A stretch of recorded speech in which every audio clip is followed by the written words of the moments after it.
Welcome everybody. This is game 2 of the World Championship 2026 semifinals between Ibani and myself. And if you haven't seen game 1, you're welcome to go have a look at that one. The last 2 times I was in the semifinals, I flamed out and finished 4th, so hoping to avoid that this time. Game 1 was pretty interesting. I will say this one was interesting as well, in a kind of a different way. So he starts off with Faramir's Rangers, and I start off with Lure of the Ring and Monsters Roused. I'm going to go through this one a little bit fast because I have some other things to do. He was wishing that he got a Will of the West so he could get Aragorn. So I start off mustering Isengard. I muster Sauron. He moves the Fellowship. It's safe. I move a couple of armies. He moves again. I hit him and I reveal. I'm pretty happy to see that on turn 1. Revealing the Fellowship early is always very helpful if you want to put some pressure on the Fellowship and slow them down. So he decides to take Gandalf. It's a casualty. Here, I was considering Lure of the Ring. On the 1 in 6 chance I could hit Strider. But I'm also expecting that he's going to try to hide and move again. And I'm thinking if he does hide with the H die, I'd like to get into Old Forest Road before he can get that army over. So I do something that's a little bit risky. I recruit Saruman now to see what he's going to do with his H die. The danger is if he has Mirror of Galadriel in hand, he can get Gandalf on turn 1, which would not be good. But I say I'm going to risk it. He has a 1 in 24 chance of getting Gandalf on this turn, about 4%. But he doesn't have it. He hides, and I move an Isengard unit onto the top to get an extra reroll. I'm expecting he's going to move with this action. He does, and I hit him, and I reveal again into Moria, and I hit a 3. And he decides to do a random, and then I get Strider. So this turn is going pretty poorly for him. He's been revealed twice. And Gandalf and Strider are both dead, and all of that against 1 eye, and I still get Saruman. So that's a very tough start for him. We'll have to see if his luck turns around. I will say that, yeah, there's some crazy luck in this game. Some crazy, crazy luck. That's a little bit of a spoiler. Okay, so I did assign an eye, and then I rolled 3 more. And he got a bunch of musters. He musters up the north. I go ahead and play Breaking. I'm thinking if I can put a lot of pressure on the Fellowship, then maybe I can just shift focus right now. Focus on basically stopping the Fellowship from making it and take military slow. Make sure he doesn't get a free military victory and just corrupt him, basically. So then I hit a 3 on Breaking. So he separates a Boromir, Legolas, and a Hobbit. I muster... Oh, it's not my turn. Whoops. Okay, he hides the Fellowship. I muster a Nazgul on top and a unit in Dol Guldur. I'm starting to think already a little bit about protecting from a free military victory on his part. And he musters Gondor, I muster Southrons, he musters Rohan, and I move a couple of armies. Okay, I draw into Shadows on the Misty Mountains and Nazgul Search. I now also have Monsters Roused. King is revealed, Lure of the Ring. He has Celeborn's Galadriel, Círdan's Ships, Faramir's Rangers, Fiala of Galadriel, Bilbo's Thong, and Elven Rope. So he has a lot of Fellowship protection and a couple of elf cards. Quite a bit of protection there for Lorien and Gondor. Okay, I assign 2 eyes and then roll another. 3 is perfect. I think that's exactly what I was going for. If I could choose, it would be to have 3 just to put maximum pressure on the Fellowship. He doesn't get a Will of the West, unfortunately. Again, I say a wizard is never late, except in Java. That line in Java when it says a wizard is never late seems to always be said when he's very late.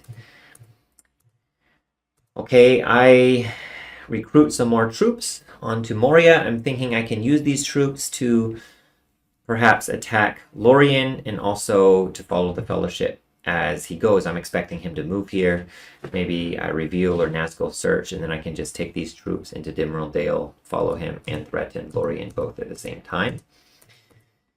Move a couple more. He's asking if denying activation of nations by delaying Witch King, is this a thing? No, it's not normally a thing, but this did enter my mind. Like, I could very easily get the Witch King on turn 3, I think, if I do, for example, I attack Dale or Karok and recruit the Witch King. But the thing is, he has so many musters, and then he'll be able to start mustering like crazy in Gondor and Rohan, maybe the north. And so if I get the Witch King, he can use all these musters that he's getting to really great use and perhaps put up a lot of military defenses. So I'm thinking just wait for the Witch King. He has to use these musters and army dice for something, and maybe he won't have anything very good to do with them. So I'm thinking that's more important than getting the Witch King right away. So we'll see whether or not that pays off. So then he does a very cool move. I love it. North Ithilien and South Ithilien. Actually, I was just getting ready to move those armies from Mordor over there, which I think he sees. But I also don't want to put Gondor to war yet. I don't want him to start being able to muster Gondor before I can get there. So that's pretty annoying. I decide, okay, maybe I can move this Southron army into Osgiliath and still sneak in there. Or at least force him to use another die to protect Osgiliath. So then he moves Pelargir to Osgiliath and Iron Hill to Vale of the Carnan. I will say that Vale of the Carnan move is going to be an absolute annoyance this entire game. So this was annoying. I think he played really well. I think he did the best he could with the H dice here on turn 3. I think these moves were great. Out of the box thinking. Clearly, I don't want to activate his nations. I don't want to send them to war yet. And that makes me struggle to find good uses for my dice. And he really couldn't do much with these dice. You know, he could maybe move the north up, but then that also accelerates the Witch King coming to play as well. So these really block what I was trying to do. I think it was really smart playing on his part. At the time, I thought he might have scouts to use with some of this as well, but apparently he didn't. Okay, so I just start going around. I honestly expected him to move the Fellowship, and then I was going to do Nazgul Search with my last die. But he doesn't, so I just put Woodland Realm under siege. I'm going to have to do it sooner or later. May as well use that die for that. Now I draw Cruel Weather and Day Without Dawn. I like seeing Day Without Dawn, considering that I have all the nations almost at war. All right, is this the turn that Gandalf will make an appearance? No, he gets this horrid roll. Yeah, what can you do? Java just decided to stick it to him on the first couple of turns with no Gandalf. So he's not very excited. What can he do with these Palantirs? I guess he can play Celeborns, Riders of Theoden, or Faramir's Rangers. So he has a couple of cards that he can play. Could be worse, but he has no movement. And yeah, no Gandalf. If I were him, I probably would just move last turn anyway. He's going to, obviously I'm putting in 2 eyes, so I'm probably going to keep having 2 or 3 eyes in the box anyway. You may as well just push forward through it, I think, because it's probably not going to get better by waiting. And he's going to need to get the Fellowship moving if he wants to have a strong chance, I think. All right, I move the Southrons up. He plays Riders of Theoden. I played Monsters Roused. Honestly, I didn't like that play. I don't like this card very much. But I had a Palantir. I had 6 cards, so probably I would just have to draw a card and then throw one away if I don't do that. So I decided play it. It can do some protection in the north from any military shenanigans later. And I'm also thinking maybe I'll put Rivendell under siege as well. Even with just a couple of guys, makes it that hard for him to do any military shenanigans later on. Okay, he does play Celeborn. I put some reinforcements into Moria. He plays Swords of Eriador. Ooh, did not know that. He got Dane Ironfoot's Guard with that. Okay, he moves a couple of armies to West Semnet and up in the Eriador area. I go ahead and attack Lorien. I don't think my army is big enough to take it out, but I want to put some of these armies under siege. I'm really thinking about corrupting the Fellowship at this point, so I just want to lock down some of these areas so he has fewer places to strike from later on. I do leave a unit in a Nazgul and Dimrill Dale, so if he moves, then I can still keep chasing him with that. He didn't move that turn or the previous one, so the Fellowship is pretty slow. Ooh, he discarded Elven Rope. All right, I have a bunch of eyes. I'm getting a few more eyes than I want, especially he's not moving the Fellowship, but this time he has 3 character dice, and he does move, and I do hit him, and it is a 2. Considering playing Nazgul Search, but I honestly don't really mind him moving again. I'm probably going to hit him, and I'm thinking if I reveal him that way, then I still get the extra Moria tile. If I don't reveal him, then I can play after he moves again, assuming that he does. Okay, he moves again, and he is hit, and it's a 2. And it's not revealed, and I go ahead and play Nazgul Search. So to reveal him, I don't want him to get far away from my units. I want to reveal him so that I can move those units onto the top of him. And I get an eye with a Stronghold. He hides. I put a unit and a Nazgul on top, and I threaten Rivendell. So he puts Rivendell to war. The issue is going to be if he rolls a Will of the West. I obviously have Day Without Dawn. He use the Will of the West to get Gandalf first. If he gets Gandalf with the Will of the West, then I can attack Rivendell. If he defends Rivendell, then I can take out the Will of the West so he doesn't get Gandalf. So this is the danger for him putting them to war, and this is one reason why I pressured Rivendell, was just to make that hard choice for him with that muster die. Okay, I decide I'm going to go ahead and recruit the Witch King. It's time. Send forth the legions. Okay, he draws Deadman of Dunharrow in the Kindred of Glorfindel. He got rid of... Wow, that's a little bit unexpected. Okay, I didn't know this. He got rid of Dane Ironfoot's Guard and a Power 2 Great.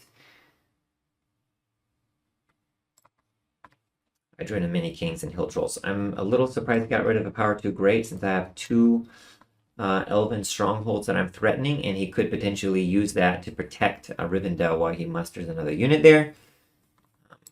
Deadman of Dunharrow without Strider doesn't seem very good. There's not a lot of armies with a bunch of units, a bunch of leadership, but maybe he's looking at Moria. He still has Boromir, Legolas, and this Hobbit. Maybe he's thinking eventually those guys can unite somewhere and he can use a Deadman. So interesting choice there. He rolls the same thing, muster and 3 character dice. So here I think he's thinking, he has 1 muster. I'm threatening Rivendell and basically all of Gondor this turn. So if he protects Rivendell, then he has nothing to protect Gondor with. If he protects Gondor, he has nothing to protect Rivendell with. That's actually one reason I was waiting to attack. It's turn 6. Like, I haven't made much progress militarily. He hasn't made much progress with the ring. But I was waiting for a turn like this when I could potentially get Gondor locked up without a lot of mustering. In most of the previous turns, he seemed to have a lot of muster dice. So that was the thinking there. He saves it for Gondor. I go ahead and put Rivendell under siege. Think for a minute. I go ahead and do Mini Kings. Then I start the Gondor push. I take Pelargir and move into Druidane's Forest. I get a point. Turn 6. This is a high level, champion level play right here, guys, for me to get a point in its only turn 6. See if you can beat that. This is why I made it this far, I think, is legendary military play like this. Okay, so he recruits in Minas Tirith. I do ring... no, I don't do pretend nothing happened. I saw nothing. Okay, I get more Nazgul before I do it. Okay, I find the Fellowship. I hit a 3, thanks to the Nazgul I put over there. He uses Gollum to reduce. I do ring race are abroad. I put another Nazgul in the Fellowship. I want to get enough Nazgul in Dimrill Dale that I can attack Minas Tirith and basically force him to go into siege. I'm afraid if I don't have enough Nazgul, enough leadership, he'll do a field battle and bad things will result. Okay, so I attack minus Tirith. He does go into siege. He hides the fellowship. I start moving around Gondor. He's safe. Finally, the fellowship has been haunted pretty badly. I attack Dol Imroth. Okay, he draws an Ints card and Power of Tom Bombadil. He discards the Ints and discards Challenge of the King. And I draw Rage and give it to us. He declares. I have quite a few attack dice, and yeah, there's not so much more I can do against the Fellowship. I haven't drawn any tile drawing cards, only one red tile, so I didn't really get a lot of great cards to attack the Fellowship with. But I do have Cruel Weather in hand, so that's good. Cardan ships. I go ahead and attack Dol Amroth. He plays Advantageous Position. I play We Come to Kill. I hit 2. He doesn't hit any. I hit 1 on the post. I draw a card and stop. He's safe. I would go ahead and do Cruel Weather now. The main reason I did that is, well, number one, I don't want to move 3 times safely this turn. I could definitely wait until after his next turn. So if he's revealed, he can't make it to Mordor. If he's not revealed, then I can do Cruel Weather then. But I thought I'm going to have to use it this turn or next turn anyway. Why not use it and put him on the Nazgul so that when he moves with his next character die, I increase my chances of getting a hit. So that was my thinking there. I attack Dol Amroth again. I get a bunch of hits. And I take it out. So I got pretty fortunate there. I attack North Ithilien, which actually, as soon as I said that, I thought, oops, this was a mistake. If he had scouts in hand, he can scout to Dagorlad and then take Moranon and create a mess. So, yeah, that was a mistake for sure. I knew it as soon as I basically typed it and said it and said no card. I was like, or even before that, I was like, oops, I should not have done that. But, yeah, that was a mistake. But fortunately, it doesn't bite me. He's playing Faramir's Rangers, which creates a bit of a mess there. I still don't want him to do any sneaky military stuff, so I recruit a little bit. Attack Osgiliath. He retreats into South Ithilien. I do more recruiting. He moves, and he's safe, so the Nazgul didn't do anything. I go ahead and attack minus Tirith first, rather than moving troops in. I think I'm going to need to move in troops. I only want to move in troops once instead of twice. So I attack first. I'm going to have to throw away a card anyway. So burn some of these troops, burn some of his, then reinforce from Osgiliath. So I get 3 hits. He gets 4 hits. Happy with that. Okay, I got New Power Rising. I finally got a tile drawing card. He got Imra Heal of Dol Imroth. And I don't know, what's the other one he got? I thought he had the rest of those already. Maybe he got Smeagol Helps Nice Master. No, he got Bilbo's Song, that's it. Okay, One Eye again, and he still has no Will of the West. This is just ridiculous. 8 turns, no Wills of the West. You know, I'm feeling badly for him. It's unfortunate in the semifinal game to go that long with no Gandalf. You know, what can you do? What can you do with the Fellowship 4 against 9? And the Fellowship has been hit pretty badly too. It makes it very, very difficult. We'll have to see if there are any more swings of luck moving forward. But the first 8 turns have gone very badly for the Fellowship. I will say Ibani is a great sport. I don't think he complained a single time about a single thing through the first game or the second game. So great sportsmanship, and I appreciate that. He says, I've been at peace with it for a few turns now, so I didn't calculate the odds. Maybe later I'll calculate the odds. 8 turns with no Wills of the West. He's safe. I move Nazgul.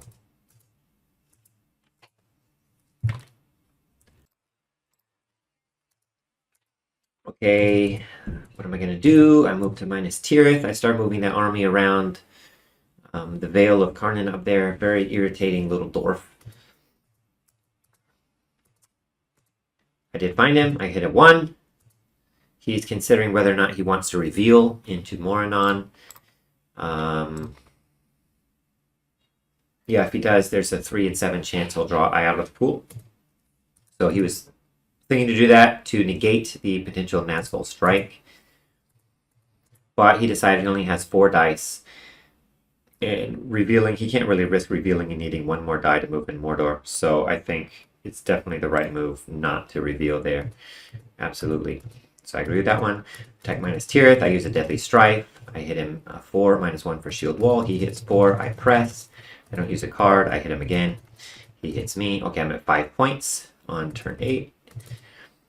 I use Orc Patrol, and it's an eye. I draw a card because I have extra Palantirs. I attack Woodland Realm. I use Great Host. I hit 2 6s. Great strategy. Rolling 6s. I highly recommend it. Okay, and he didn't do much damage, so I'm at 7 points. I recruit in Moria. He musters Rohan. I'm a little concerned about Paths of the Woses coming to minus Tirith. I play a red tile. And will his luck finally turn on turn 9?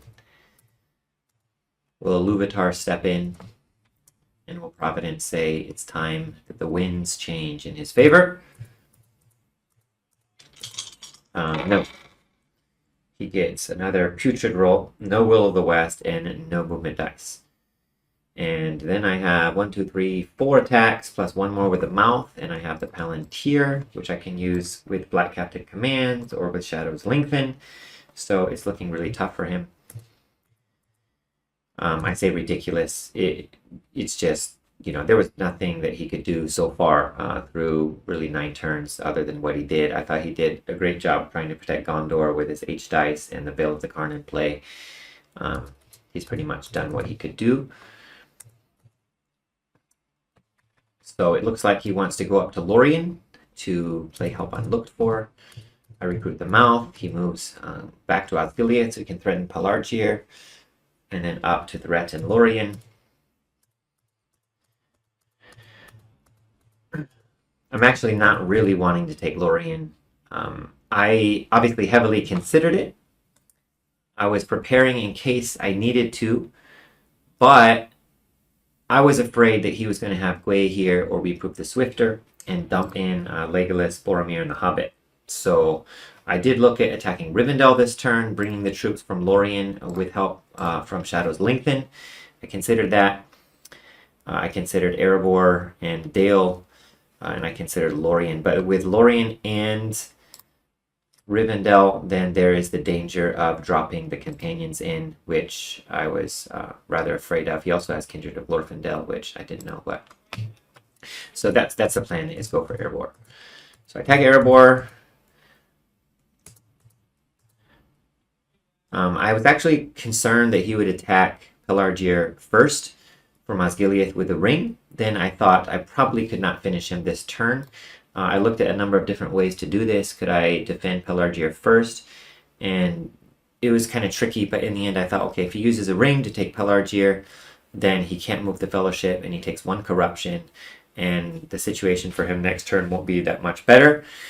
So I can maybe finish him next turn. So that was my thinking, but he passed, which allowed me to protect Pelargir and move this army up to Erebor. I used Black Captain Commands. I put some Nazgul and Pelargir to defend. And I attack in Erebor. And get 6s. Good. Swarm of Bats. I get 2 on the reroll. He got 2. Okay, they're done. So I'm at 9 victory points. So, yeah, he threw away Dane. I guess he just thought I was going to go for Lorien, which it did look that way. And in the end, I'm not sure. Dane doesn't look like it would have saved him, but maybe with the Dwarf and Dale and with Dane, it could have influenced me not to go for Erebor. Or if I go up there and he tosses it in at the last second. But in the end, there's really very little he could do, so he attacks Pelargir. He gets abysmal rolls. I mean, everything, the whole game was abysmal for him. abysmal rolls, defending, abysmal action rolls, and turn 9, no Will of the West. I take the ill. GG. So, like I said, not a great finish for him. He had a long run, and in the semifinals in this game, luck definitely turned against him. There's very little that he could do. So he got 36 dice without a single Will of the West. Someone can run the numbers on that if they like. So great series with Ibani. Game 1 was quite interesting, better than this one, if you haven't seen it, I think. And Game 2, I thought his plays were very interesting around Gondor and the Vale of Karnan. And I definitely felt like during the game I had a number of decisions on how to pressure him and how much to pressure the Fellowship and how much to pressure militarily. But in the end, I don't think my decisions meant that much either way, because there was a lot of leeway and Java just basically gave this one to me. So it was fun during the game, but because I didn't know, how lucky the next turn, the next turn, the next turn, the next turn were going to be with Gandalf like, no, I'm out. I'm not part of this. And Legolas and Boromir and Pippin just wandering around in Moria. Yeah, unfortunate for him, but I'm looking forward to playing Wei in the final, and perhaps we'll do some kind of a cast or recording of that game. Thank you all for listening. Hope you enjoyed the game, enjoyed the series. Take care. God bless.